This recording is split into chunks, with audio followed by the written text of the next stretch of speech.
Por favor, que voy a grabar. Hola, ¿qué tal? ¿Cómo les va? Bueno, vamos a trabajar entonces con el primer teórico de la materia, con el texto, la clase teórica sobre el texto de Ansaldi y Giordano, sobre el mundo económico colonial y la conformación y auge de la economía de exportación en la América Latina y el Caribe.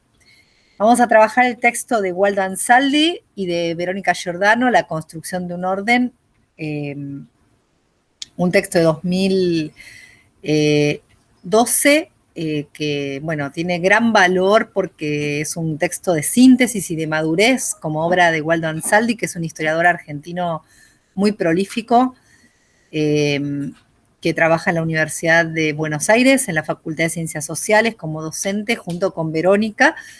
Verónica es socióloga, ella es más joven, también es una autora muy prolífica, interesante, muy recomendable la obra. Y bueno, el texto reúne una cantidad de elementos del pensamiento crítico latinoamericano muy notables, difícil de encontrar en otras obras. Es muy denso teóricamente, vale mucho la pena. Así que bueno, dicho esto, vamos a pasar a la clase. Les voy a compartir una presentación eh, que armé eh, sobre la clase.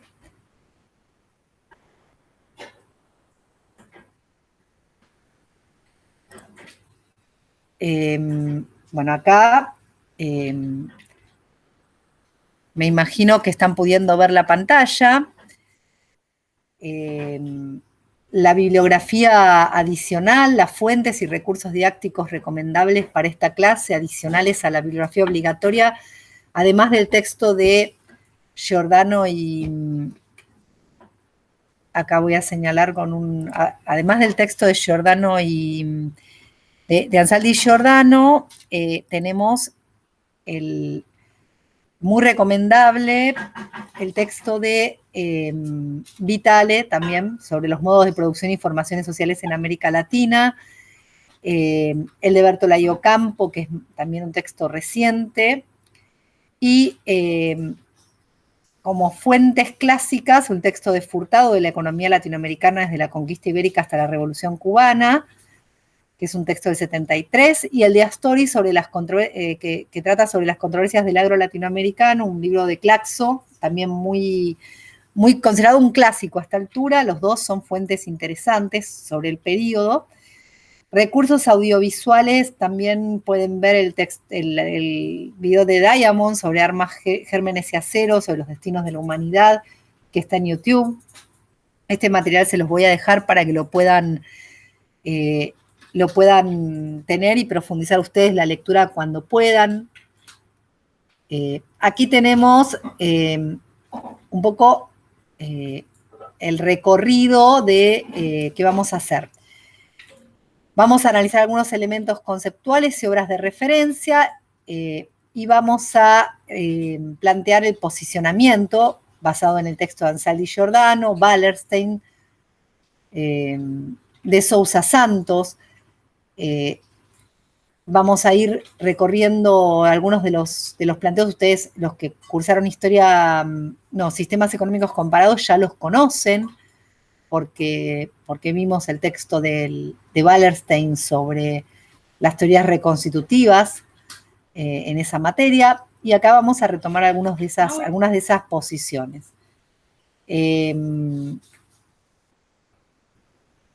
Vamos a trabajar también con categorías que provienen de Marx, de Gramsci, de Bourdieu, de Foucault.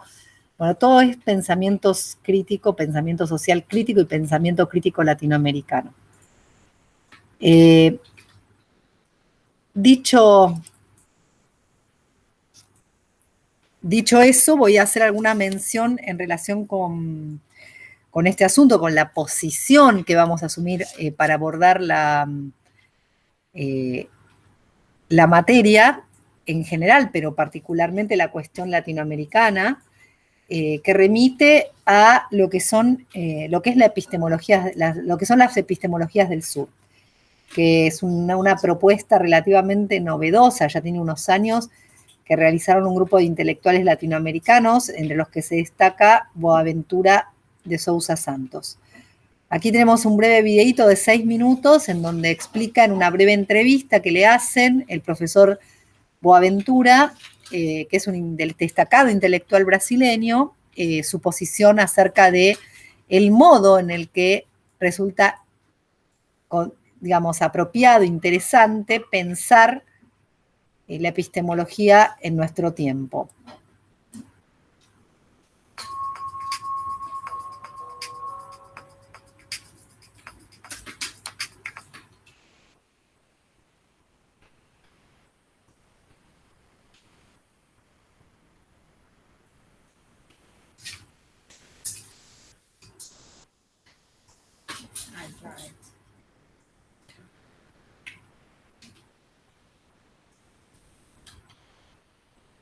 Na base da proposta de investigação da Alice estão as epistemologias. Pode explicar-nos um pouco o que são as epistemologias? Eu parto da ideia de que, para nós conhecermos, e sobretudo conhecermos de uma maneira que seja capacitante, tem credibilidade e importância, que estas experiências não eurocêntricas, vêm de outras regiões do mundo, formadas por outras cosmovisões, por outros diversos povos, por outras maneiras de ver a vida, por outras maneiras de ver a natureza, por considerar a natureza. Para isso, nós precisamos realmente de outras formas de conhecimento.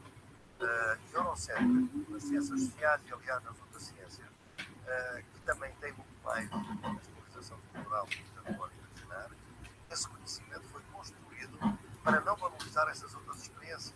Então, por exemplo, o nosso conceito de natureza, obviamente que é muito difícil hoje, na nossa comunidade científica, nas ciências da vida, nas ciências sociais, a gente concebe a natureza de outra forma, senão representar.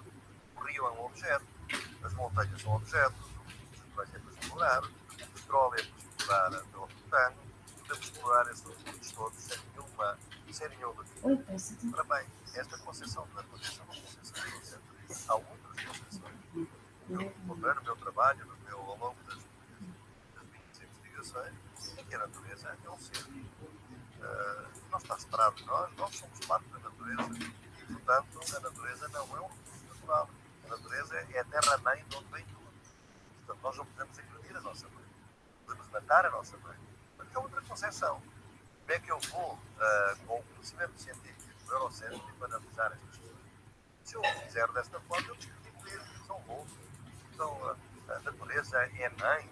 A natureza é um recurso natural, é um objeto, não tem a dignidade. Porquê? Porque o nosso conhecimento está feito na base cartesiana. Da diferença entre as coisas e as pessoas. Portanto, não podemos dizer disso. Portanto, é necessário que nos seres humanos. Portanto, dizer, não há justiça social global sem justiça global. Para bem, assim, exatamente. A tentativa de realizar essa justiça global. Trazer outros conhecimentos para dentro do conhecimento científico. São outras maneiras de fazer ciência, inclusive nem faz sentido dizer que não são científicos, eles são outras ciências que existem noutros contextos simbólicos. Estamos a falar de esmagadora maioria da população, basta olhar para a China e para a Índia, onde as suas cosmovisões, os seus universos simbólicos, os seus conhecimentos luminares são totalmente distintos daqueles que existem na África, para não falar da África, para não falar das comunidades camponesas indígenas da América Latina e também da própria América do Norte, apesar do extermínio. Portanto, há realmente muitos outros conhecimentos. Como é trazer isso? O sul é aqui exatamente o sul antigo, não é aquele sul que fica ao norte. É o sul que existe duas alternativas em relação ao imperialismo e ao colonialismo do norte. Claro que é evidente que este não é fácil, obviamente, construir essa proposta que tem que ser do sul, mas ela é assente em 4 ideias muito simplesmente podem ser assim. Por um lado, esses conhecimentos vão resgatar experiências que são invisibilizadas, que não se conhecem, nem se sabe que existem, e por outro lado, elas foram produzidas exatamente para serem invisíveis. Chamou isso o Sr. Não sei. Por outro lado, este conhecimento é um conhecimento que vai dar voz e amplificar o sentido das inovações que têm lugar no sul global, não sendo coisas exóticas que não têm interesse ou que são de interesse local, mas são emergências de coisas novas. Surgir as emergências. Para captar isto, eu preciso de um conhecimento que não pode ser um conhecimento monocultural, eu parto da ideia da pluralidade, logo o conhecimento tem que ser pluricultural. Tem que haver uma diversidade, isso também é ecologia dos saberes, que é fundamental para as instituições. Mas como tornar os saberes inteligíveis uns para com os outros? Por exemplo, esta natureza, recurso natural versus natureza, a nossa mãe ou a terra-mãe. Nós precisamos de tradução. Portanto, a tradução é outro fenómeno, é outro procedimento que nós temos que estudar, porque muitas vezes as mesmas aspirações de transformação social progressista são designadas de modos muito diferentes. Têm diferentes conceitos, mas serão assim tão diferentes. Por exemplo, a Europa, sobretudo a partir do século XX, do século XIX, passou a identificar como a ideia mais progressista da transformação social com a palavra socialismo. Essa palavra continua hoje a correr como, digamos assim, uma opção de transformação social. Se nós formos para outros contextos culturais, provavelmente esta palavra socialismo não soa da cultura. E, pelo contrário, tem outras palavras, como, por exemplo, os povos indígenas da América Latina, para designar essa emancipação social. Fala, por exemplo, de dignidade, fala de respeito, fala da sua autodeterminação. Outras palavras serão tão diferentes daquelas ideias que estão por trás da ideia de socialismo. Não sabemos. Temos é que ir averiguar e saber através do conhecimento.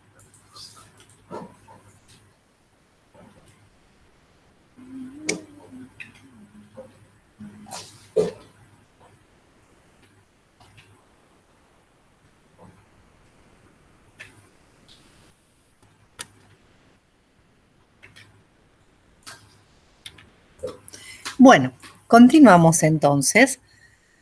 Boaventura entonces aquí nos planteaba un poco en la línea del pensamiento con el que podemos filiar la posición de Ansaldi Giordano, también la de Wallerstein, la necesidad de recuperar elementos que provienen de otros conocimientos diferentes a los eurocéntricos para pensar la América Latina. En ese sentido, este libro va también a intentar rescatar algunas de esas visiones para construir el texto, el entramado de la memoria histórica de la región. Ustedes saben que texto es una palabra que proviene del latín textus, que significa tejido. Y ese tejido, ese entramado se teje con nada, a partir de las distintas visiones culturales que han representado los pueblos originarios de América Latina, después los mestizos, la población criolla, producto de la colonización y luego con las migraciones posteriores, es decir, que la América Latina tiene en muchos casos sociedades de tipo aluvionales que van teniendo una diversidad muy grande de actores sociales con universos muy diferentes culturalmente hablando. Por lo tanto, esta cuestión de las diferencias culturales va a ser un elemento fundamental para entender la región, para entender la historia de la región, la construcción de sentidos en la región y la construcción de uno dice, bueno, pero ¿por qué la construcción de sentidos es importante para entender la historia económica y social de un país, por ejemplo? Y bueno, es fundamental porque los sentidos y las representaciones a partir de las cuales la historia o esos pueblos, describen, mencionan, caracterizan, nombran su propia historia, condiciona la manera en la que entienden cuáles han sido los obstáculos al desarrollo, cuáles han sido y cuáles son los principales problemas que enfrenta su existencia, etc. Por lo tanto, siempre abordamos la realidad a través de los esquemas cognitivos que portamos. La abordamos ya sabemos que no hay realidad sin teoría. Nosotros no podemos observar directamente la realidad. La podemos observar a través de nuestras matrices cognitivas, a través de nuestras representaciones. Por lo tanto, la propuesta de la epistemologías del sur o de las teorías reconstitutivas de Wallerstein, que es exactamente eso, es decir, trabajar con el pensamiento crítico, desanudando las dificultades que tenemos a partir de la herencia eurocéntrica de la modernidad, para dar cuenta de los problemas que estamos enfrentando y que dicha tradición no ha podido, no solo no ha podido, sino que no ha querido en algunos casos abordar en profundidad. Me refiero, los problemas ecológicos, los problemas sociales, que a más de 200 años de historia del capitalismo no podemos enfrentar satisfactoriamente como comunidad humana. En ese sentido, a mí dejo planteada acá la cuestión de la perspectiva crítica que me interesa para pensar los problemas latinoamericanos y también argentinos, para retomarla a lo largo del curso. Es una primera aproximación. Yendo al texto específicamente de Ansaldi Giordano, que dialoga con estas perspectivas implícitamente, cabe destacar que un interrogante fundamental va a ser que los autores, la autora y el autor se van a plantear, es cuáles son las hipótesis de partida para pensar las economías de América Latina. Y para eso, ellos van a proponer algunas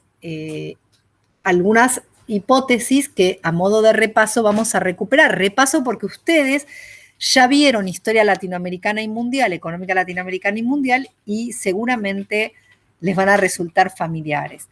Antes de ir a esas hipótesis, me interesa destacar una cuestión que hace al nombre de la región, América Latina como objeto de estudio, ¿no? ¿Cuál es el motivo por el cual los autores sostienen que existe algo denominado América Latina y no una sumatoria de países diferentes, ¿no? ¿Hay una identidad latinoamericana? Y ahí los autores destacan 3 elementos o 4 fundamentales, diría yo. El primero es el peso del pasado común. El segundo es la identidad de la gesta independentista, que es un elemento que comparten las sociedades latinoamericanas. El tercer elemento es la latinidad que básicamente, une a la América Latina en oposición a la colonización de origen anglo, blanca y protestante. En este caso provino de España, Portugal y Francia, y tuvo que ver con el mestizaje y el catolicismo, ¿sí? Es heredera de la civilización grecorromana. Este es otro elemento que hace al carácter identitario de la América Latina. Y el cuarto elemento que los autores plantean, que a mí me parece que es importante, es la oposición que se va a generar en todas las sociedades latinoamericanas entre las oligarquías locales, con sus condicionamientos objetivos y subjetivos, entendidas como grupos de poder acotados, que, entendida como grupos de poder de minorías sobre las mayorías, en oposición a los intereses mayoritarios o democráticos. Esos elementos son todos estructurales y en la perspectiva que los autores retoman, generan, a su vez, en este caso lo de los intereses de las minorías, resistencias a la transformación, ¿no? Vamos a ver que este es un elemento que va a caracterizar la región y que está asociado al colonialismo que sufrió la región. a la falta de autonomía, a la imposición a través de la violencia de un orden que no fue gestado endógenamente. Los autores también van a plantear en el texto, ustedes vieron un montón de obras que son de referencia, desde ahí esta historia contemporánea de América Latina, de Alperindongui, la historia general de América Latina de la UNESCO, que también es dirigida por Germán Carrera Damas, que efectivamente también es un texto importante, es del año 1989, no tiene tantos años. Bueno, ahí se mencionan una serie de obras clásicas a tener en cuenta. Los autores plantean también aquí que existe una totalidad latinoamericana, ¿no? Hecha de unidad y de diversidad, que puede ser explicada a partir de grandes problemas que la engloban. La América Latina es una región colonizada por España, Portugal y Francia, jurídicamente independiente desde la ruptura del lazo colonial o del nexo colonial en el siglo XIX, e incluye a Puerto Rico como Estado libre asociado, ¿no? Eso no implica ignorar, sin rescatar, la perspectiva histórica de las sociedades aborígenes y las implantadas. En ese sentido, se apoyan en una idea equivalente a la que propone Boaventura las epistemologías del sur. Se entiende por América Latina la región que va desde el sur del Río Grande, México, América Central y América del Sur y los países del Caribe. Bueno.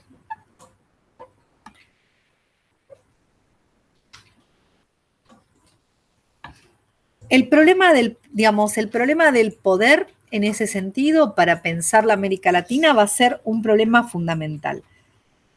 Ya dijimos que la perspectiva teórica es una perspectiva del pensamiento crítico latinoamericano y elementos también del pensamiento europeo, pero también de la teoría crítica social y económica europea, pero también que el objeto de estudio al que se van a abocar ellos va a ser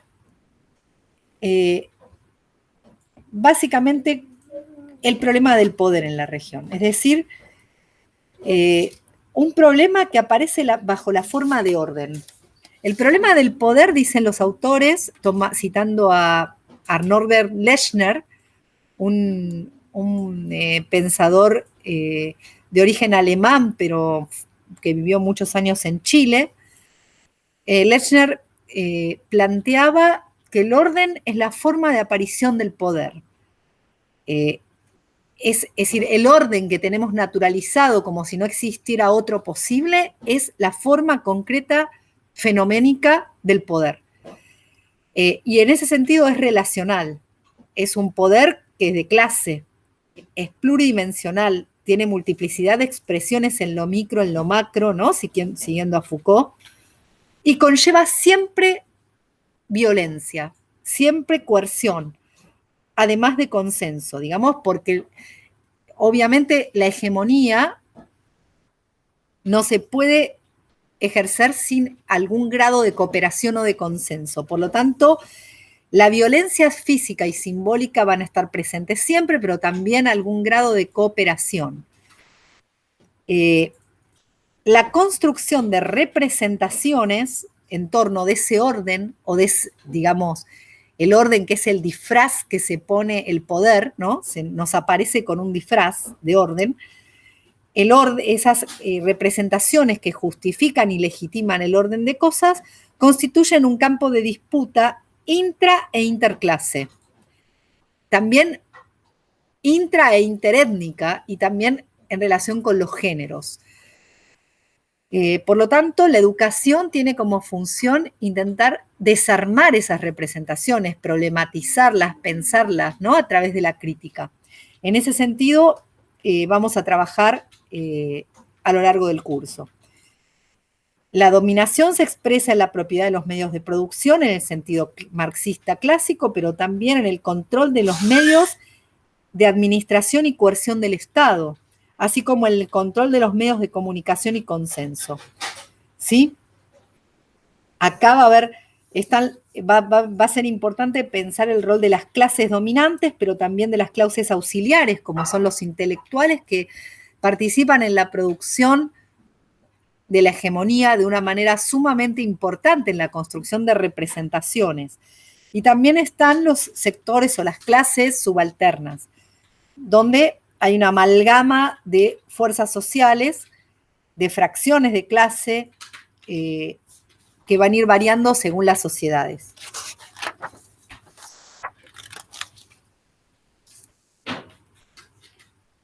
América Latina, como punto de partida,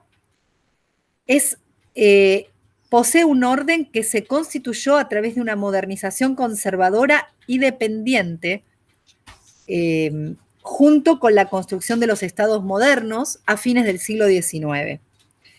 Entonces, repito la idea, una de las hipótesis neurálgicas de los autores van a ser que, por un lado, la conquista se fundó en una nueva realidad histórica que fue el colonialismo, que hubo un proceso triple de apropiación que contribuyó a la construcción de América Latina y de España y de parte de Europa, ¿no? Y también que esta que acabo de mencionar, que el orden se constituyó a través de una modernización conservadora dependiente a fines del siglo XIX, ¿no? Brasil y Chile tenían estados centralizados antes de ese momento, ya para 1820 y 1830, pero Colombia, México, Argentina y Uruguay lo pudieron constituir su estado central recién entre 1850 y 1880. Bolivia y Perú, más tardíamente, tuvieron una centralización del poder a través de procesos revolucionarios que tuvieron lugar entre 1952 y 1968. Y salvo Uruguay, los autores postulan que los estados adoptaron la forma oligárquica, es decir, la restricción a la participación política de la mano de una hegemonía débil con exclusión social y política. Salvo el Uruguay, que es un caso diferente porque el artiguismo ahí ocupó un lugar importante. Bueno, otra de las hipótesis centrales que los autores van a plantear es la hipótesis sobre la temporalidad mixta de América Latina. Al respecto, recuperan los aportes de Florestan Fernández, Aníbal Quijano, Martins, etcétera, y sus implicancias. Ahora vamos a ver de qué se trata esto de la temporalidad mixta.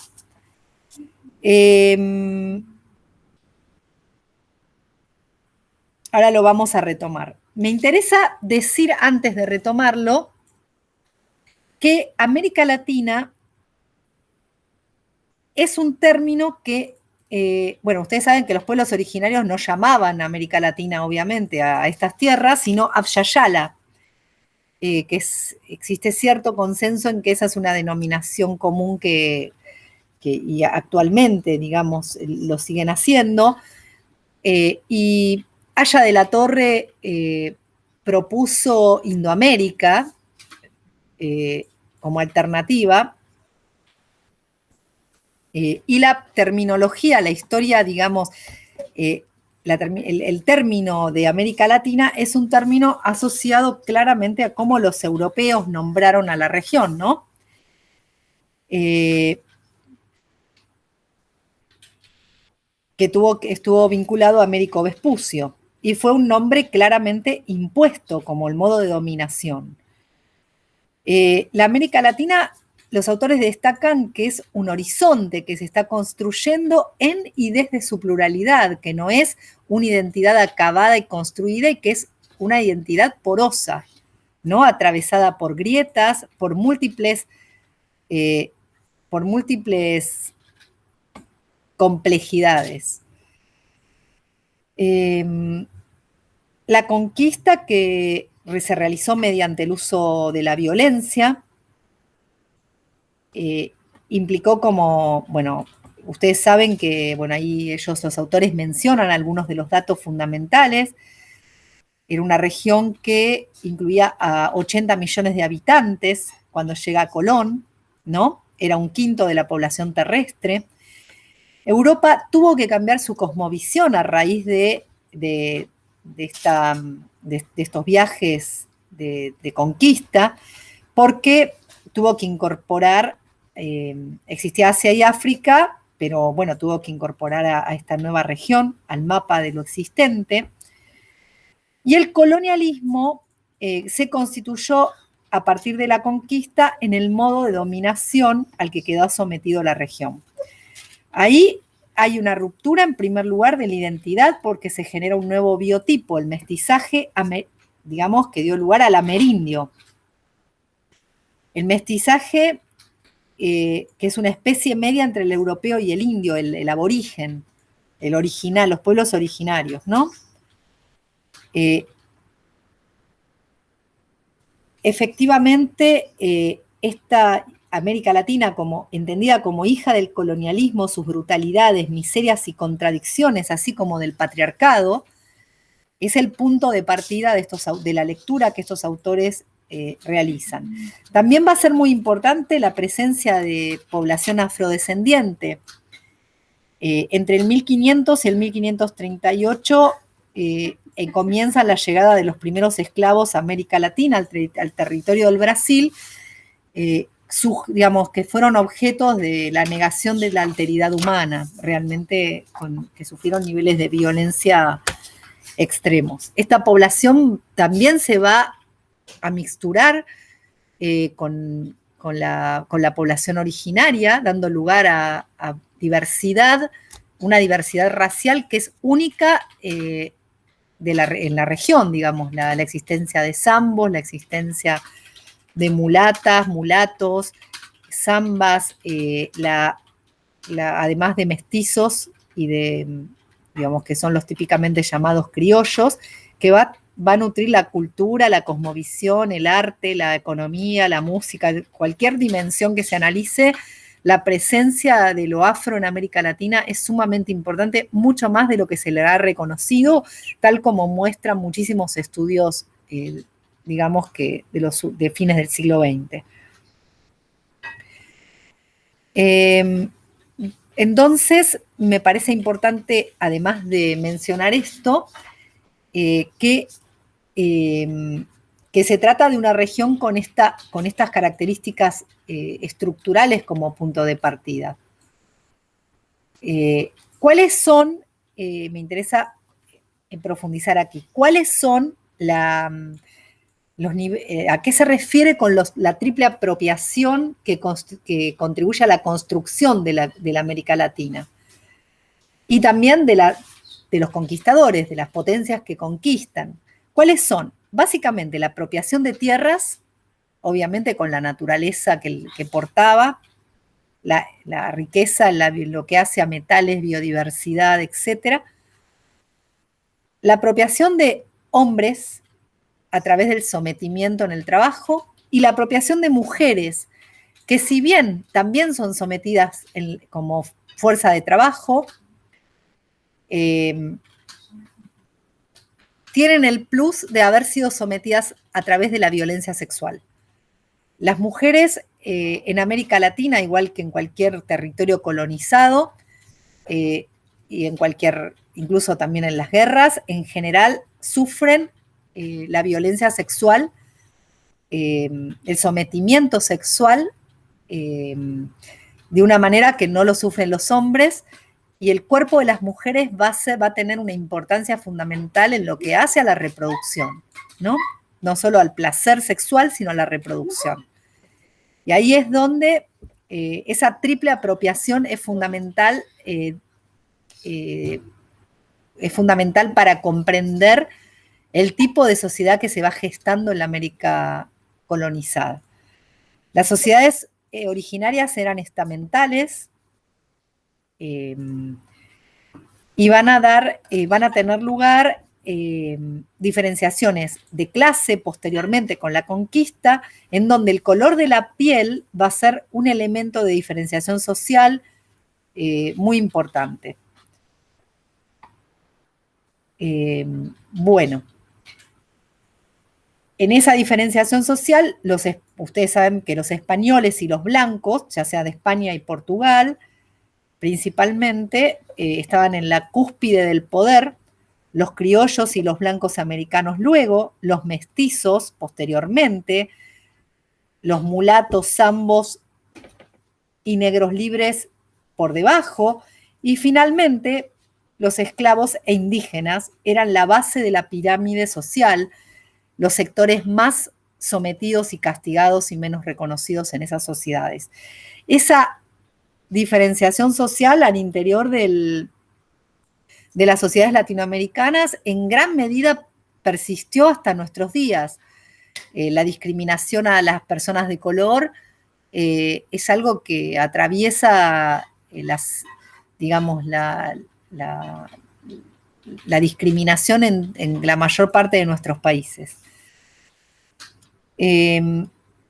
España entonces también se construyó con América.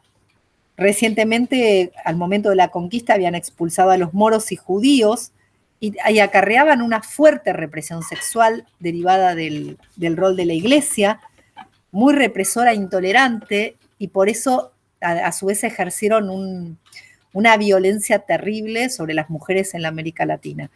El texto de Ansaldi y Giordano ilustra muy bien esas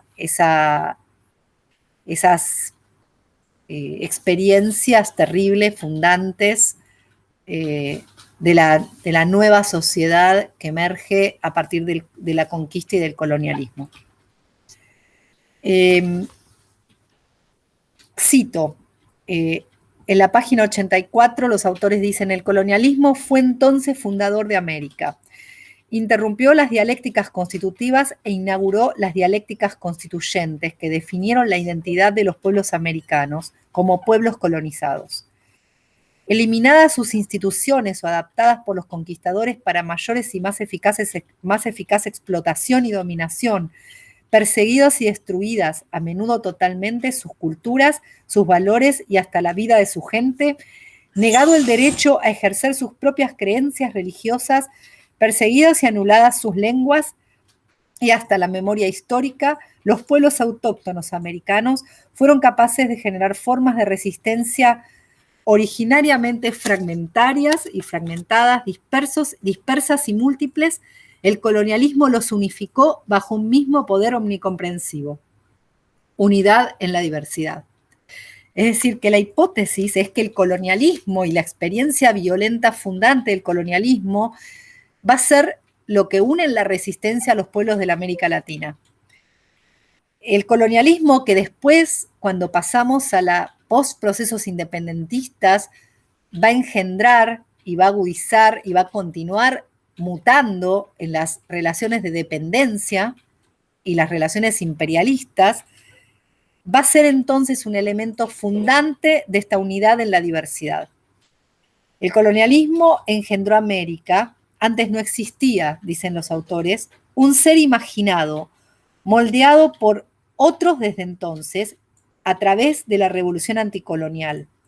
Los americanos comenzaron a ser pensados e imaginados por sí mismos en un proceso que es inconcluso y llega hasta nuestros días. Es decir, las revoluciones de la independencia en América Latina, que eran revoluciones anticoloniales, implicaron la posibilidad de que los americanos, entendidos de este modo, pudieran empezar a pensarse e imaginarse en esa lucha de emancipación política, como portadores de una identidad común, portadores de una historia común. Pero ese proceso está inconcluso. Está inconcluso y atravesado por las numerosas formas de violencia y de dependencia que han caracterizado la región desde su origen. Desde su origen como tal, ¿no? Un origen creado desde afuera por los conquistadores, creado por el poder.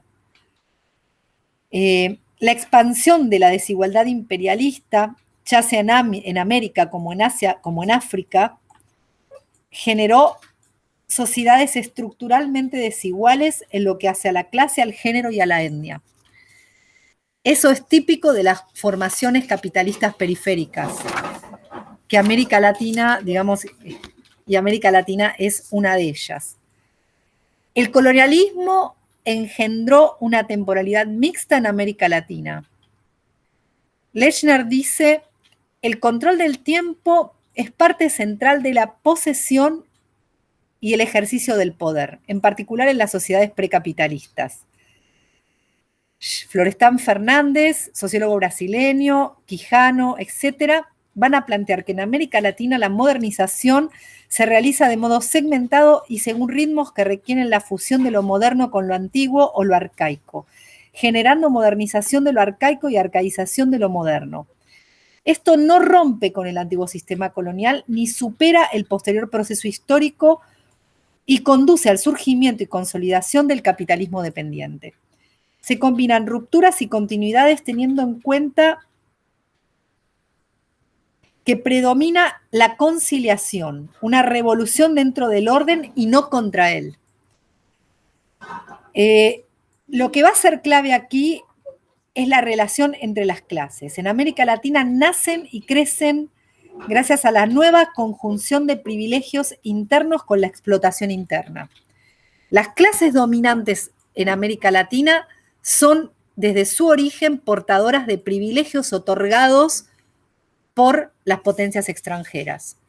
Eso es lo que las constituye en clase dominante, no la revolución, su carácter de revolucionarias de los medios de producción, como va a ser en el caso de la burguesía industrial inglesa, por ejemplo, ¿no? Que realizan una revolución que va a tener una dimensión, un arraigo en lo social, un arraigo en lo tecnológico, en el surgimiento de la gran manufactura.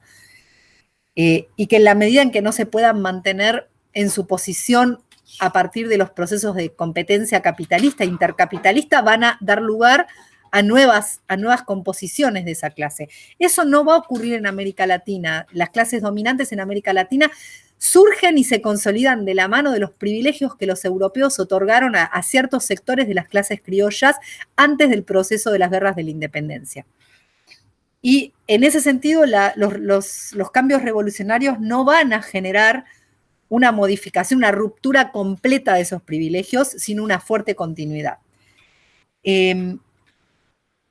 Bueno, me parece importante que se entienda esto de que la temporalidad mixta en América Latina refiere a que existen tiempos sociales y culturales diferentes, sucesivos y superpuestos. El autóctono o precolonial, el colonial, el mercantil, el capitalista industrial, el posmoderno o transnacional, como se lo quiera llamar. Hay una resistencia permanente a lo no elegido, a lo que no se generó endógenamente. Es permanente y continua la recreación vasta y compleja de la universalidad o pluralidad de culturas, dice Ansaldi. La diversidad de temporalidades es expresión de la diversidad social. Hay una modernización fragmentada a través de los ritmos temporales diferenciales. Esto se vincula al concepto de heterogeneidad estructural que nosotros conocemos de la CEPAL, ¿no? Mucho más tardíamente. América Latina es víctima tardía y pasiva de la modernización, aunque participe activamente en la modernidad. ¿Por qué? Porque la modernidad fue y es percibida a través del enturbiado espejo de la dominación. Es una victoria de la razón instrumental, dicen los autores, que implicó una decisiva y catastrófica y profunda derrota de los proyectos originarios de la región.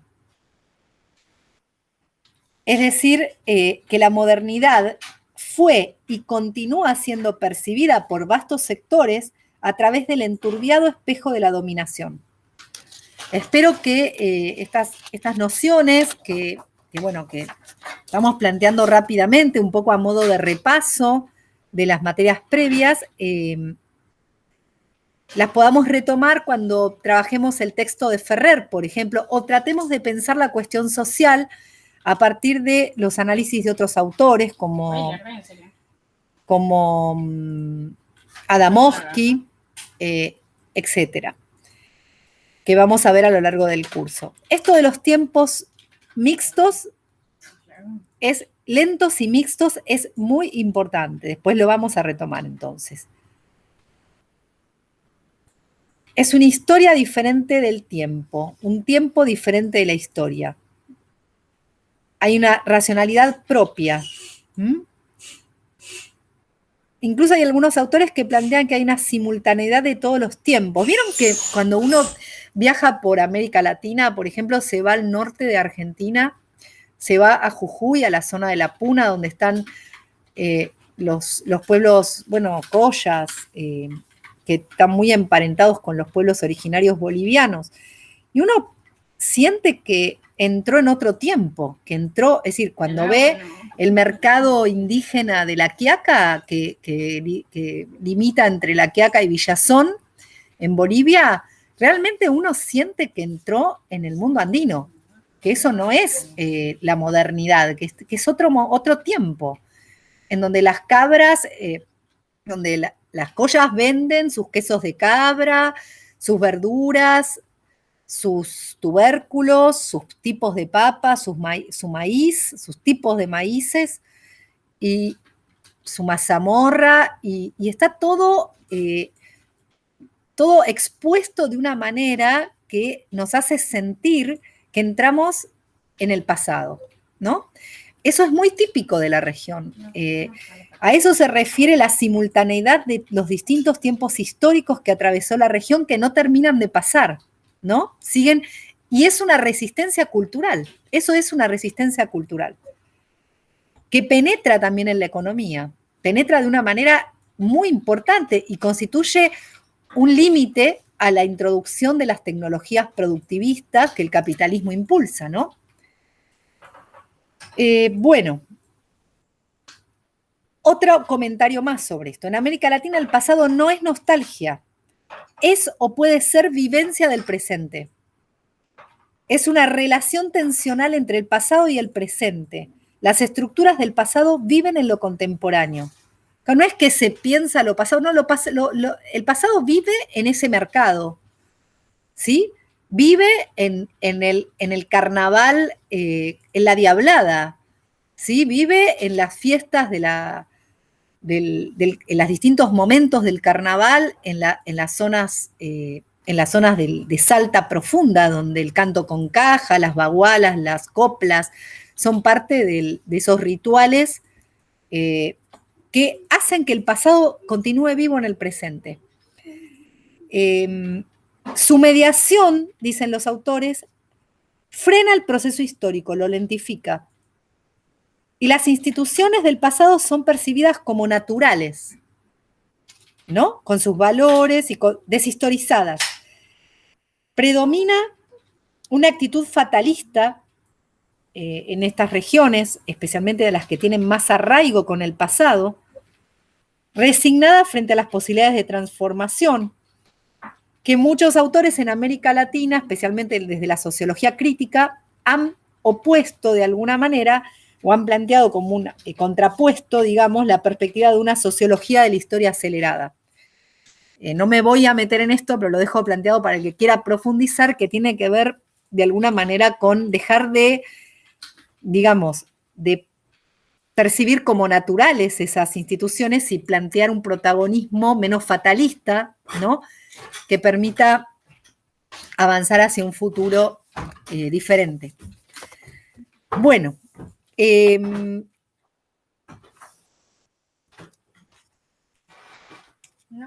no vayan por ahí.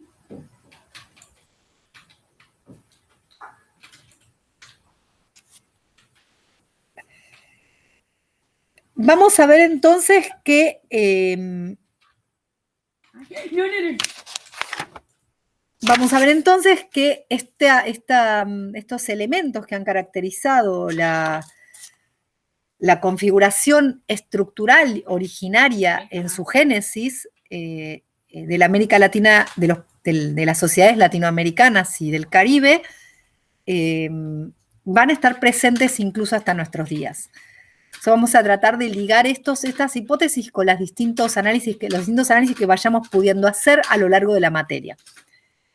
Bueno, continúa en la siguiente grabación.